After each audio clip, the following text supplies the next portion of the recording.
I just have a question about, like, the Eternals. Okay. 'Cause that's like a thing that's coming out. Okay. Very excited because we get to see Robb Stark and Jon Snow, so that's really cool. Yes. And Selma and Angelina look pretty good. Well, yes, and I don't know if you watch Atlanta or have watched Atlanta, but Paperboy, Alfred, is in Atlanta, and now he's in the Eternals. Big black dude. Okay. That guy. He's great. He was also in Godzilla vs. Kong. The nerdy dude. Oh, yeah, I know that guy. Yeah. So, great actors, actresses all around. Yeah, I guess my biggest question, the reason I brought it up is because it's like, where were they? Where were they? Like, during everything. Hanging out. Doing nothing. Just vibing. Like, did half of them get snapped out of existence? Maybe. That's like the going thing, you know? Alright. Kinda. In my head. Maybe.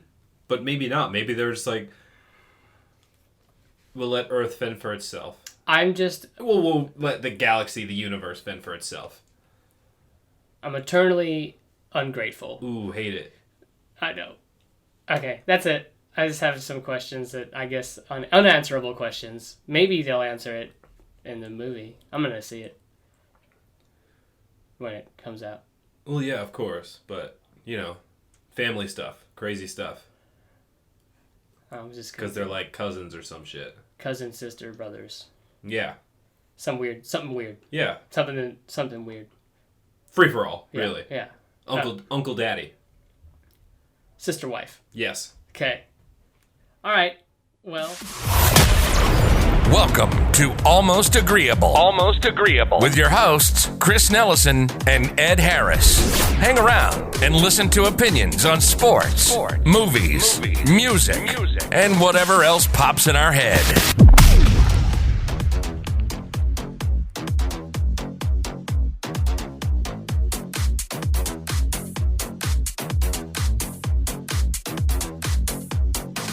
And welcome back to another episode of Almost Agreeable.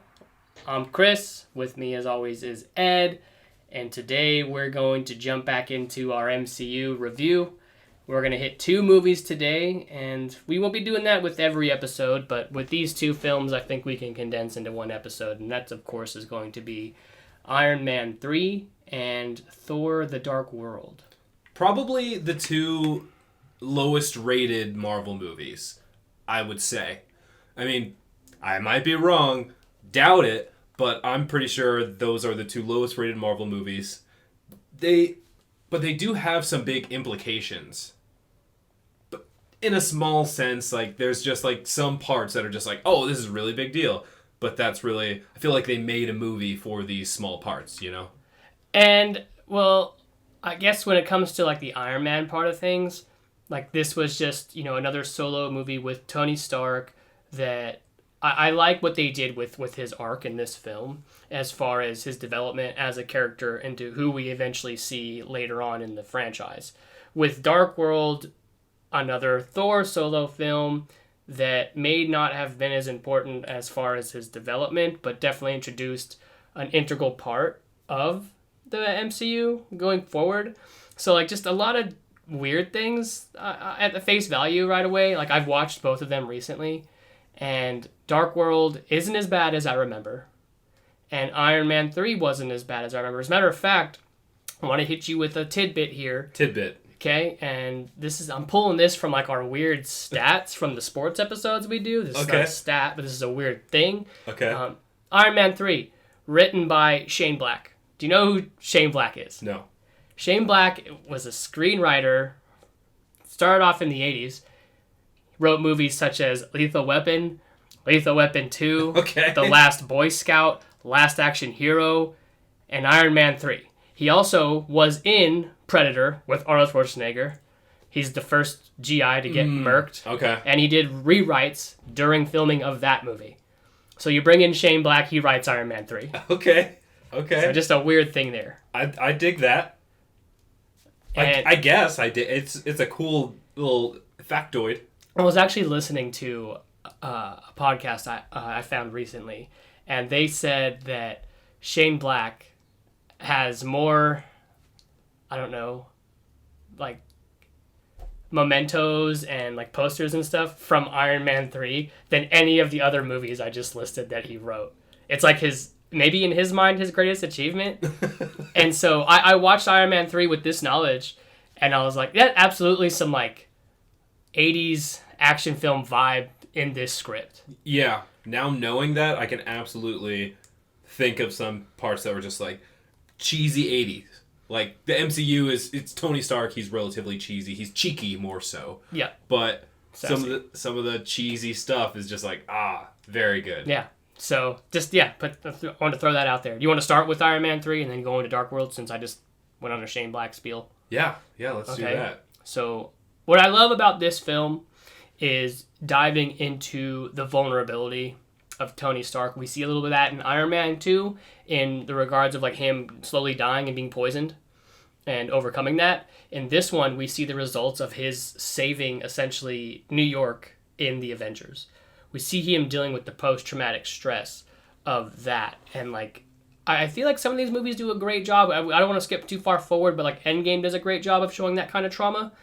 Iron Man 3 does a great job doing that with like the effects it has on a person that you maybe don't see in movies like this, right?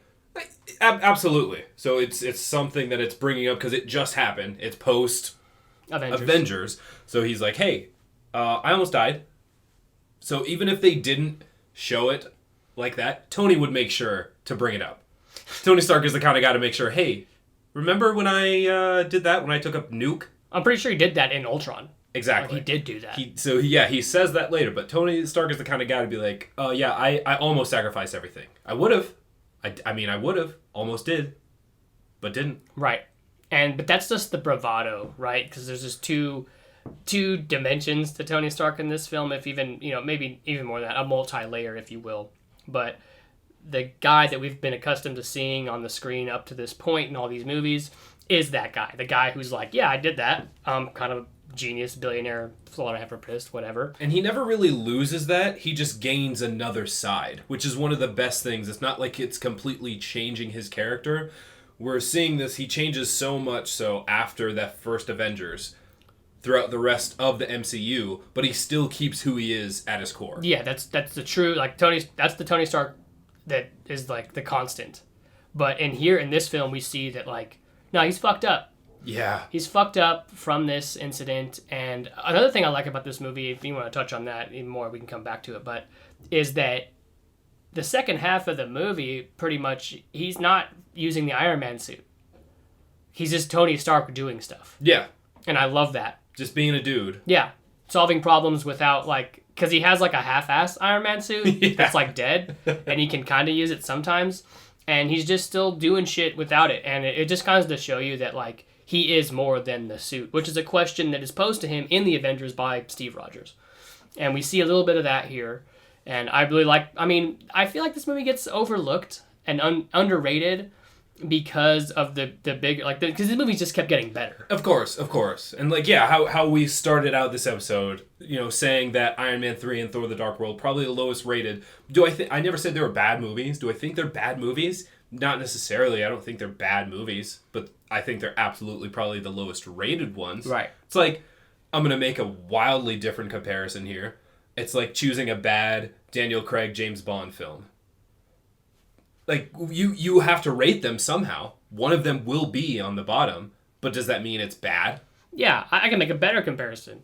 It's like the Murderers Row Yankees. Okay. It's like, these guys were at the back of the batting order, but they were still hitting, 350. You know what I mean? They were still hitting. It's like in a film franchise that's so diverse and so successful and has great films like Winter Soldier, like Civil War, like Infinity War, these are going to get overlooked because they're not as good as those, but still good films. So how does this movie start? It starts with a flashback, right? Flashes back to some meeting he had. The girl from the town is there. What's her name? I forgot. The Tan. She's in the Tan. The Tan. The Tan. Yeah, but that's Killian? Is that his name? Yeah, the dude who's like kind of what? He's handicapped. He's got like a back issue or something, or he's weird. He's weird. He's weird. Okay. And then He's like, he wants to work with Tony. and classic Tony blows him off. Tony's like, no, I'm not. He's like, yeah, I'll meet you up on the roof. You know, I don't want it to be around all these people. I'll meet you on the roof. I swear. Such a dick. Classic Tony. Like classic. That's Tony Stark. Yeah, and this is before he had a heart. Before he got humbled and had a heart. Very good. I like that. So right away the picture gets painted of this villain, and about the villain. Like we don't have to do this in a linear way. We don't have to go through the film. I just want to talk about certain aspects. Yeah. With both of these films, I think just talking about the overarching themes and concepts and the big parts that like play into later or previous parts that come into this movie. Is there anything from this movie really that carries into, besides just the theme of Tony and his vulnerability and his over-reliance on the suit that we find out through the first half of the film? Is there anything else that we take from it? Like directly, like Dark World has an Infinity Stone. That obviously affects the rest of the fucking franchise. Yeah. Does anything happen in Iron Man 3 that's like, yes, but no. Yes, something huge happens, and then we touch on it later for a 5-second piece, like later on down the line. Pepper now has powers? well, she had like the powers for like a second.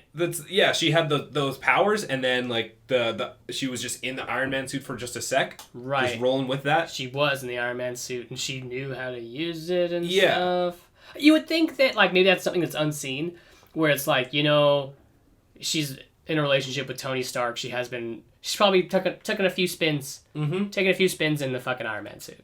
Well, like it's a pretty big deal. Like they tried to steal this in Iron Man 1 and 2 and basically at every point. So anybody else operating the Iron Man suit is big. Yeah. I mean, because we get Rhodey in Iron Man 2. Yeah.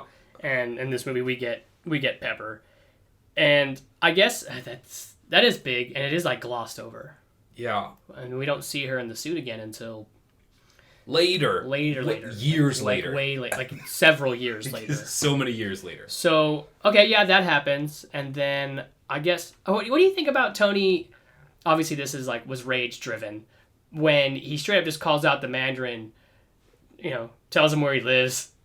And obviously, he's reeling from the injuries and possible, because Happy's in a coma. Yeah. And so he's upset about that, and he just straight up just gives out his address. He's like, come find me. This is where I live. What do you think about that? I think it shows more bravado than it actually is, because if this is a terrorist, if this is an organization, if this is a supervillain, Tony has been on the scene for how many years now? Yeah, they probably know where he's saved the world. They absolutely know where he is. They know where he is. He's not humble. He has the biggest house on a fucking cliffside. It is ridiculous, that house. I'm kind of glad it's gone. And so it gets boomed. It really is just that whole scene's pretty intense too, because again, prototype Iron Man suit, not 100% operational, and he's passing it back and forth to save Pepper and then to save himself. And then, yeah. So, yeah, I guess that's just Tony bravado, but like I said, I think it's more of a rage, he's so upset about Happy, which he was onto something. He knew he's such a clown in that movie when he's head of security and he's just being a super dick about it. But he wasn't wrong. He knew something was fucky. Yeah, something's up. What are your thoughts on the villain, the perceived villain? Okay, so I was going to throw this at you earlier and I got sidetracked, but I'm glad you asked it now. So I love the actor Ben Kingsley. Oh yeah, obviously he's great. I had forgotten that even was him. I was like, I know what Ben Kingsley looks like. I've seen that movie multiple times, and watching it again, I was like, it's fucking Ben Kingsley. Hey, it's Gandhi. Yeah. Hey, it's the guy from Schindler's List. Yeah. Ben Kingsley, great actor. So I guess before, if you're watching this for the first time, you can you're like the gravitas that Ben Kingsley brings to this role. You buy it. You're like, fuck, this is a bad dude. And then when it's revealed that he's just an actor and it's all a sham for, what's the real villain's name? What's his name again? You just said it. Killian, yeah. Guy Pearce? Yeah. When it's revealed that like he's just using that as a kind of a sideshow to hide what he's actually doing. I remember the backlash from that because in the comics, like, Mandarin's a big deal. Mandarin is a very big deal in the comics. Like, Mandarin is a dope fucking villain. Right. So I get the backlash. I get all that. But, like, being a person, I can rationalize what they're doing in the MCU is not going to be straight from the page onto the screen. It's going to be interpretations. It's going to be loosely based. And they're going to do what they do. So, like, as a movie fan, I was like, oh, shit. I was going to say, did you know what the Mandarin was before going into watching the movie for the first time? Nope, it wasn't until I read the backlash and then I looked into the Mandarin and I was like, oh, yeah, they fucked that up. Okay. And I understand why people are mad. But, of course, it's, you know, like you said, they're all going to do their different thing. Like Thor, of course, they're not following full Norse mythology. Full Norse mythology, yeah. Because that would get real weird and incesty. A little bit.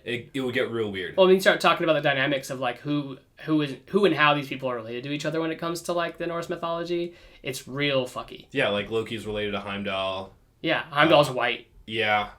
And everybody's white. Everybody's white. That's another thing too. Everybody's white in Norse mythology. Yeah. And what I think like Hela is not even Thor's sister. No, not a chance. So back to just the villain thing with Iron Man 3. I thought it was cool. I understand the response, but I think it's a wasted opportunity because Ben Kingsley is such a great actor, and before you gets revealed that he's just a fucking clown, literally a clown. There was something serious about it where you were like, this is a bad dude. Like he could be a foil for Iron Man for years to come. He could be a reoccurring villain like in the series.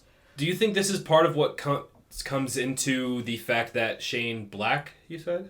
Shane Black, the writer, I don't written it. Do you think that might be part of it? That they're not really going for a new kind of serious villain that could be this big bad. Really more of the 80s actiony, like the classic villain. This is a bad guy. He wants to kill you just because, as opposed to the Mandarin, who has a lot of different layers. I feel like this is not so much a Shane Black thing as it is like a Kevin Feige studio thing, because Shane Black.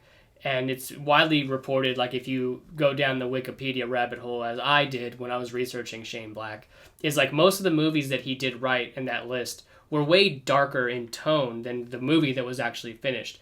And he was known for like dark tones and themes and them getting overruled by the studios. Yeah. Which is one of the reasons why he was like done for a while writing. Like didn't want to do it anymore because the studios kept fucking with what he thought were great scripts. Like there was a script he wrote for Lethal Weapon 2 where Riggs is supposed to die at the end. And it's way darker and the studio was like, can't kill Riggs, we need sequels. Yeah, we need money. So I think it's a Kevin Feige thing. I mean, at the end of the day, that's the dude that's running the show. Mm-hmm. So, but yeah, fucking Mandarin, dude, Ben Kingsley. And then, like you said, we get, I really love Jarvis in this movie. Because this is still pre-Vision time. Yeah. I love Jarvis in this movie. I don't know. He was big in this movie. He was big. He was. Jarvis is just great. Yeah. Jarvis is fantastic. But going back and watching this, I just am noticing so many different things from different pieces of media, different avenues of media. Like, as I'm rewatching this, I see that Killian comes up with his company is called AIM. And that is one of the big pieces in the new Spider-Man Miles Morales game. Like, that company gets founded in that game. Or not founded, but... Is in it. Yeah, it's in it, and it's a very big piece of it. And now you can put that together now. And I was like, it all links. It all links. Right. And I love when they do that, because they do that a lot, like, getting away from Marvel. They do that a lot in DC. Yeah. You'll see a lot of things. And I love that. Like, the world that is built in these comic universes is just unparalleled as far as anything created. Unless you're going to get into, like, Tolkien or George R.R. Martin. The universes that are created here are just unrivaled, really. Yeah. And they're able to do these things, and that's awesome. And a lot of it becomes an Easter egg type of deal. I'm sure the AIM thing in the game you're talking about is not so much like a... Is it a big part of the game? It's a pretty big part of the game. Okay, so it's not an Easter egg. So like it actually does have to do with it, and it's the exact same company. You're dealing with... Killian? I think it is, but I don't remember. The game was honestly fantastic, but super short. Okay. Super short game, so I don't remember a lot of it. All right.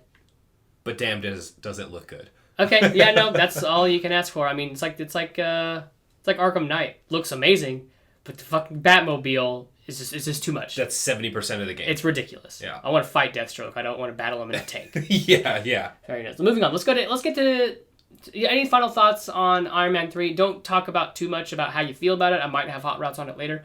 But just anything else you want to talk about as far as the movie's concerned before we switch over. This was the first one of Phase 2? I want to say, yeah, because phase 1 ended with Avengers. Yeah. And then this was the first movie to come out after Avengers. Yeah. So it was kind of regrounding the entire MCU because we just had all of these things all happen together. You know, Thor and Loki just left. Everybody is going their own separate ways, kinda. Right. So it's kind of regrounding and refocusing back on the original character that we saw. Right, and then so it's because you just get finished putting all these characters together, and then you need to kind of show growth with these characters. You can't do that when all of them are in one film. You have to go back to these solo ones. That's why we get Iron Man 3. That's why we get Dark World, and then eventually, we get Winter Soldier, and I can't wait for that episode. Yeah. So we'll be doing that here in the next few weeks, but yeah, you got to come back to the individual characters. Yeah. And I love that about this universe. 20, 23, 22 fucking movies, and you see why they have to do it that way. Insane. So Dark World, I want to say the best part about Dark World is Loki. Okay. Just to hot take right off the top. Okay. The best part is Loki. I don't like Thor in this movie. I don't like Jane in this movie. I don't like what they did with Stellan Skarsgård's character, the doctor. What's his name? I always forget his fucking name. So do I. Eric Selvig. Selvig. I don't like what they did with his character in this one. I guess... You're literally telling me all the things that you don't like? Yeah. Do you like this movie? I do. I just don't like... I don't like Thor in this movie. I mean, and this is revisionist history, because what is happening now is, I see what Thor eventually becomes. If there's no Ragnarok and this is just the Thor we get, you're like, okay, yeah, that's Thor. But then you get Thor from Ragnarok. You get Thor in Infinity War. And the character takes a turn in his development and becomes such a better character, a richer character, a more charismatic character, a funnier character. And in Dark World, he's just I don't like him. But if there was none of those movies, then I probably would. It's different. It's like I said, it's just me being biased because I know the character he becomes. So what don't you like about him in this movie? He's not Ragnarok Thor. Ragnarok Thor is quippy, he's funny, he's angry, he's just, and I get it. Different director comes in, Taika Waititi, changes the character for the better. Yeah. Makes a completely different tone in those films. If you put Ragnarok and Thor 1 and Dark World next to each other, Thor in those first two is just a different person. And in Ragnarok and beyond, he becomes that Taika Waititi character that was made in Ragnarok, and it's just a better character. I didn't care about Thor, in Dark World. I didn't care about him. I guess, maybe it's not so much I didn't like him, I just didn't care. I didn't know why I should be giving a shit. But, and the maybe I don't like this movie. And maybe I'm just realizing what do you like about this movie? Okay, before we get to what I like about it, I want to say that I've been this movie's defender for a long time, and I'm having an epiphany, I guess, that I've been defending it. Why? I don't like it. I don't even like it. I don't think you like it. I don't like it. I really don't think you like it, and I know that. I know you've defended it for years, and I've always kind of wondered why. Because you've been a squanch defender of it. Squancher. And I really never understood why. But I've done the same thing with random movies that are terrible. Are just bad. Yeah. Just because I'm hey, don't hate. Somebody tried a lot. Right. They put their heart in this movie. But because it could be bad. It's bad. Yeah. It's not that it's bad. I mean, I enjoy. I like Thor. I like Thor. I like Thor 1 and 2. I like Thor. Do you like Avengers Thor?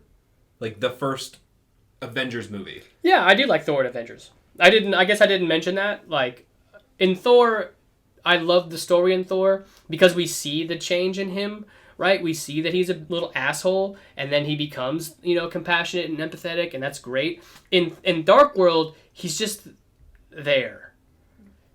I mean, he has a lot to do, but I don't care. He's a set piece. Yeah, he's just scenery. Because that's what I'm saying, the redeeming quality. I'll tell you what I do like about this movie. I like Loki. I hate the villain, not because he's a bad villain. I don't care about him.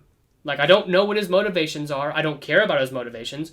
He's just creature. He wants darkness. Yeah, he wants a dark elf. Exactly. So why the fuck do I care?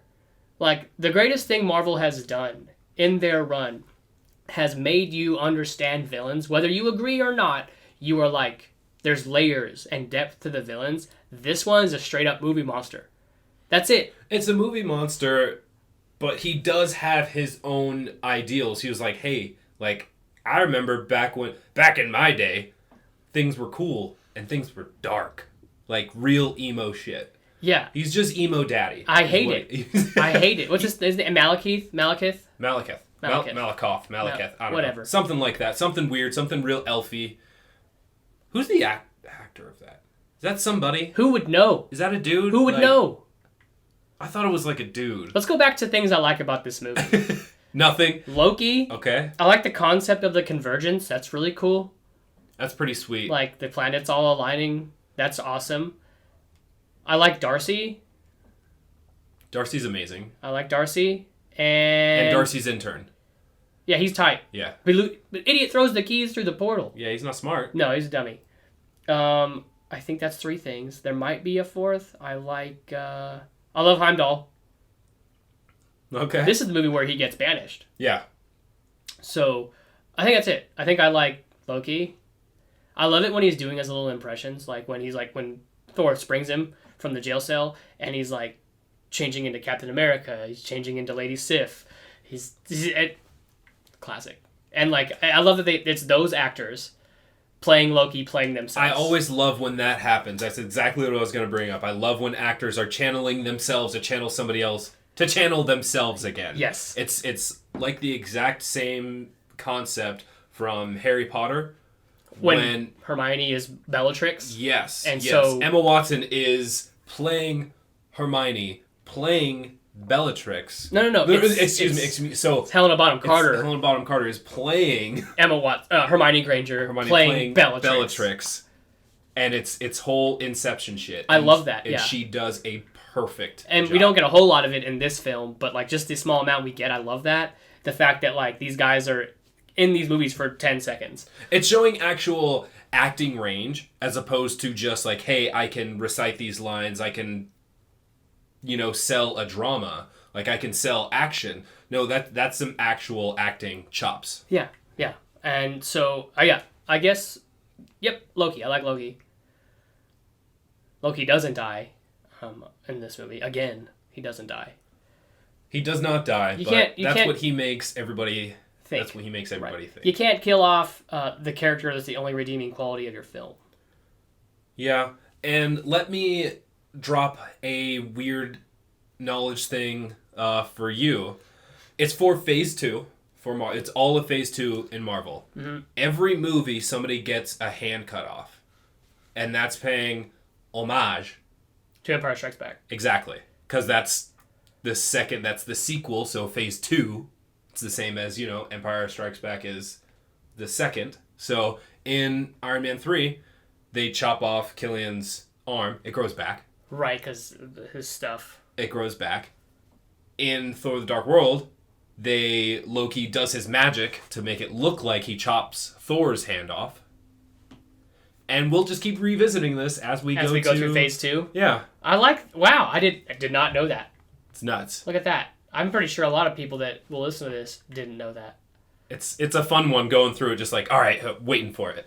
When did you decide to do this research into that? Why do you know that? I don't know. Okay. Can we talk about what you liked about this movie? What I liked about this movie? I just like Thor. Like, Cap is your guy. Yeah, Thor is your guy. Thor is my guy. Okay. Until Spider-Man comes in later, but Thor is my guy. At this point, we didn't know that was ever going to be a thing. Exactly. Right now, this is like, oh, Sony's fucking around and doing their own thing. Right now, I think, in this time frame, they're doing, like, the Amazing Spider-Man. Yeah, it's Garfield. I'm pretty sure that's what they're doing. It's Garfield time. So, what I enjoy about this movie always is the lore. Like, literally mythology. I love the concept of nothingness, but there were still beings that thrived in that. Like, there's a before. Like rats. Exactly. There's a before. And I just love that. I mean, I guess it's kind of cool, like, in the beginning of the movie where...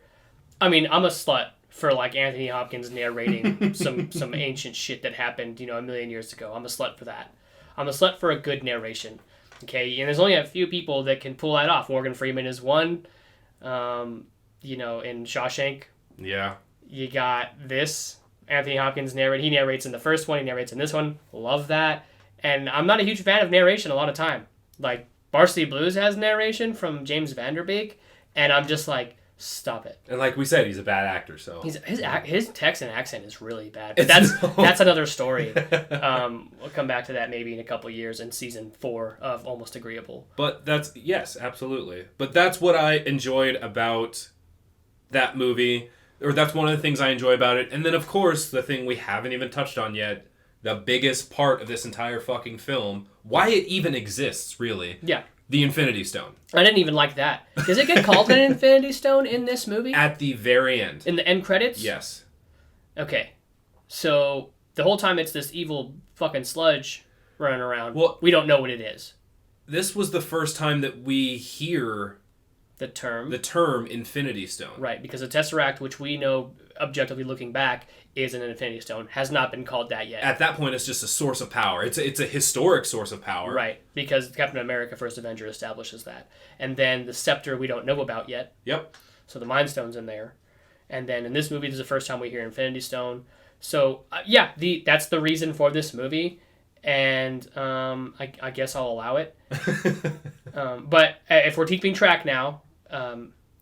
as release order, mandates us, there are now 3 Infinity Stones in this franchise. Yep. So far. Yep. So the Mind Stone and Loki's Scepter. The Space Stone, which is the Tesseract. Yep. And the Ether, the Reality Stone. Yep.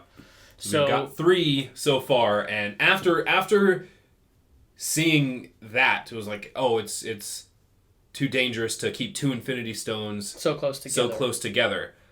I literally didn't look up shit. I just heard that and I was like, oh, okay, yeah, cool, Infinity Stones. I didn't look up Infinity Stones until much, much later.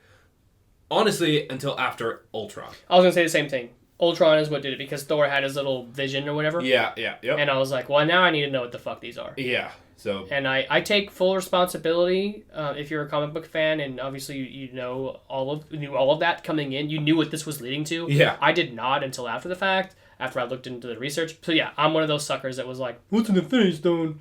Why is that important? I thought about it for about 5 seconds and then immediately forgot. Yeah. Like an idiot. Well, and that's another thing about this movie, I guess, that put it on the reason I don't like it list, is it's easily forgettable. It's forgettable. Like, if I didn't watch it recently, I couldn't have this conversation with you right now. Because I don't know, I wouldn't remember what the fuck happened. Between Iron Man 3 and Thor the Dark World, which one is more forgettable? Dark World. See, I would say Iron Man 3. Because you have an Infinity Stone in Thor the Dark World. So that's why, for me, I can recall, like, oh yeah, that's why this is important. That's the only Why is Iron Man 3 important? That's the only thing that I remembered from Dark World, was the Infinity Stone. Out of that, I was like, hey, what happened? Did Loki die? Wait. Kinda. I forgot that he banished Odin. Like, I forgot that he's posing as Odin at the end of the movie. I didn't remember that, because when we come into Ragnarok, and I'm like, what? Why is Loki Odin? I need to watch Dark World again, because I forgot everything about it except for the ether. Hey, maybe that's on you, because that isn't that a pretty big deal? Banishing the God of Gods? Yeah, the All-Father? It is a big deal, but the movie's so forgettable that it's just, they throw it in at the end, and you're just like, it's easy to forget. With Iron Man 3, I mean, and this is another thing too, I've only seen Iron Man 3 times. I've seen Dark World like 6 or 7. Why? Why have you seen it so many times? Because I forget about it. And I'm like, what happened? Now I have to watch it again. I gotta watch it again because I forgot. With Iron Man, I'm like, oh yeah, now I remember. And it's another thing. Let everyone listening know. If you're watching Endgame, which spoiler alert, and there's a kid at the very end of Endgame that you don't recognize, it's the kid from Iron Man 3. Yeah. That's a common question I see in Marvel focus groups.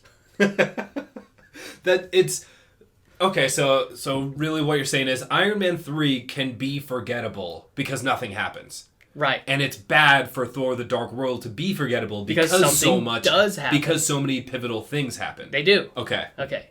That's a fault.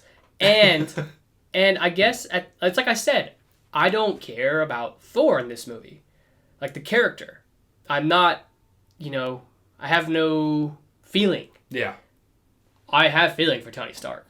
Like, that's another reason why I would lean towards Iron Man 3. You're like, oh no, Tony, oh no, Pepper.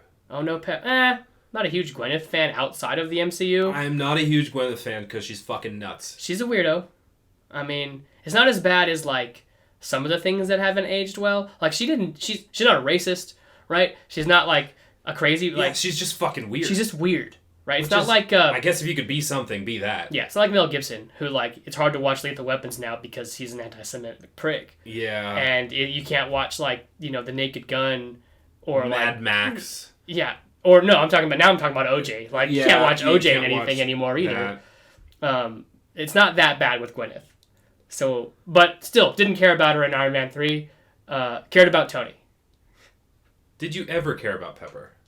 I cared about Pepper in the first Iron Man when Obadiah was in the Ironmonger suit and she was trying to help Tony out. And I was like, don't you leave Pepper alone, you fucking bald piece of shit. Yeah, yeah. So I cared about her then. Because at this point, she's the love interest. Right. So it's fuck off. Yeah, I cared about her then. Yeah. And so I guess I can say I cared more about Tony than I cared about Thor in Dark World. And that changes. Thor jumps up on the care list to second place after Ragnarok, dude. Quite a bit. Because obviously I'm a cat man through and through. Yeah.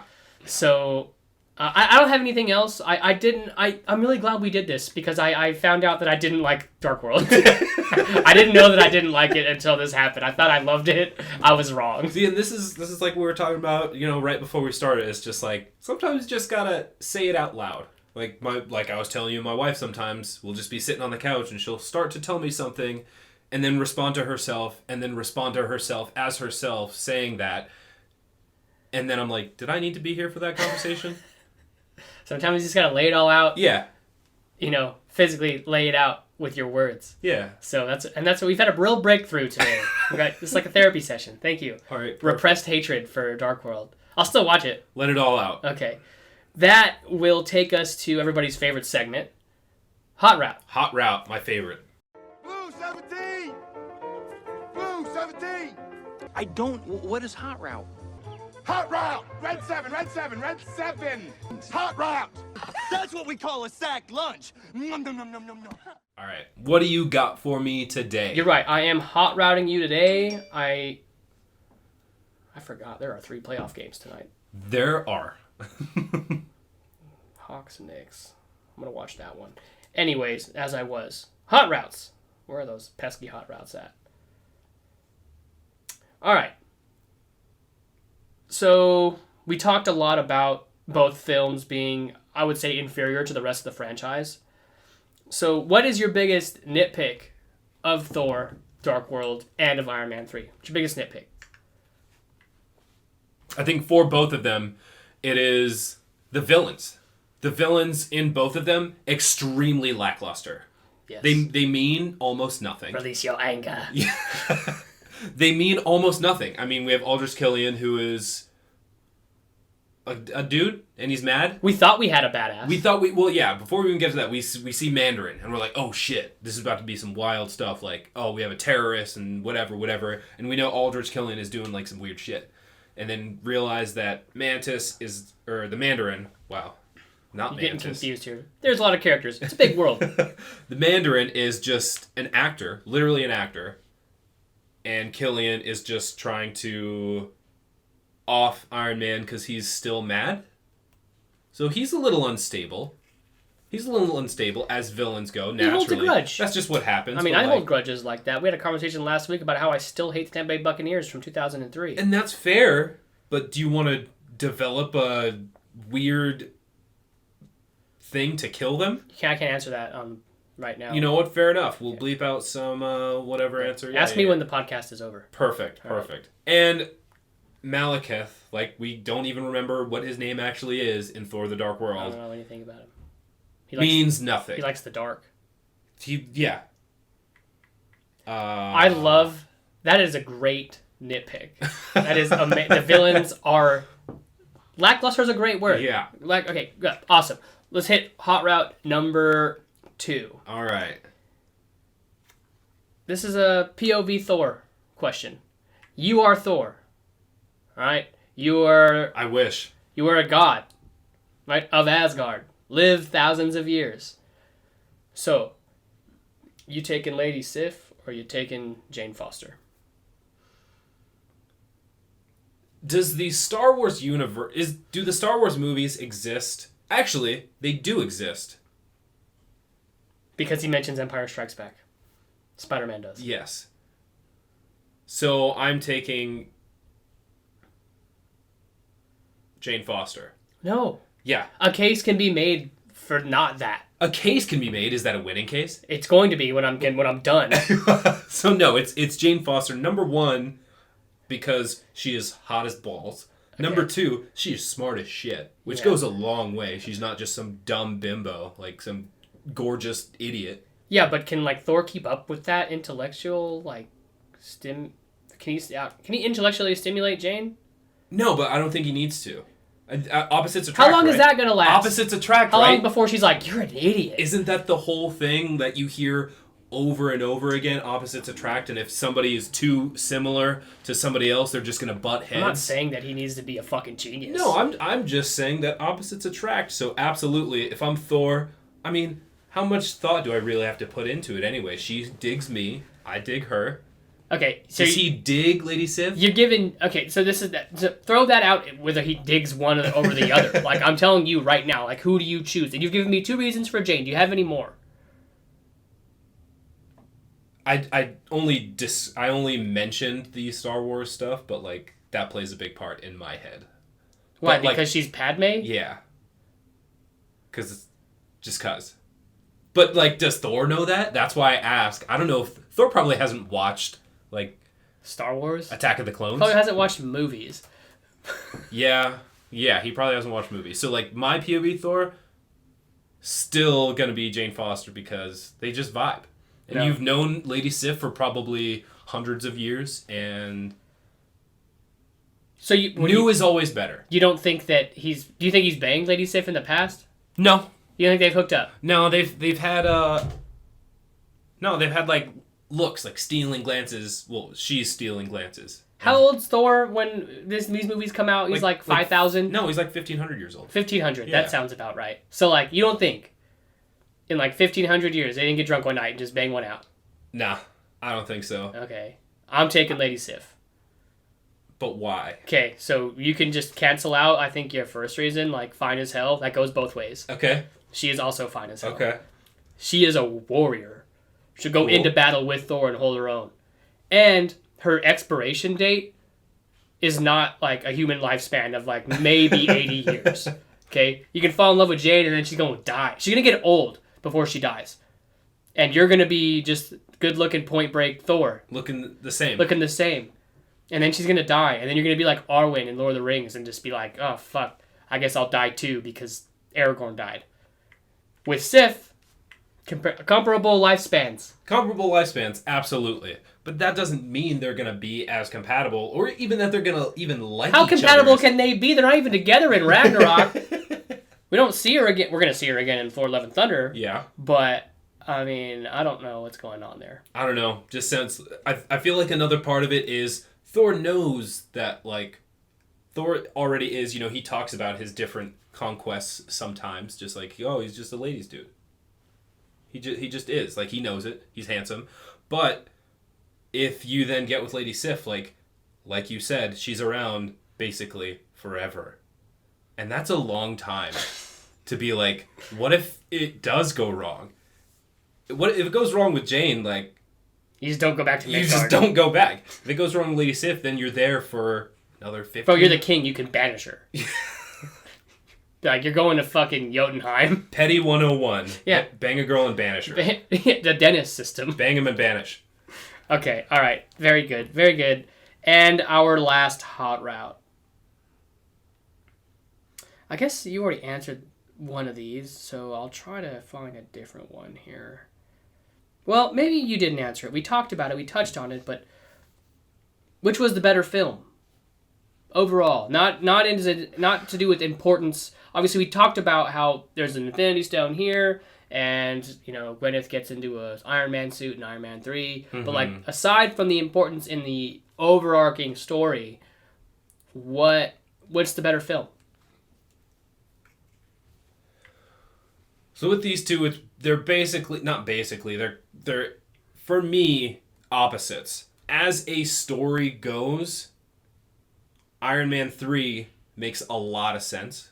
It does make a lot of sense. You have this guy who's disgruntled, but he has these lofty goals that he wants to achieve, and he wants to do that with one of the smartest guys, one of the most not helpful, but one of the guys who could help him, Tony Stark. So then he's not helped by him, and he develops all of this rage, and he dedicates basically his life to getting back at him. And then finally does that. So that's a complete story all on its own.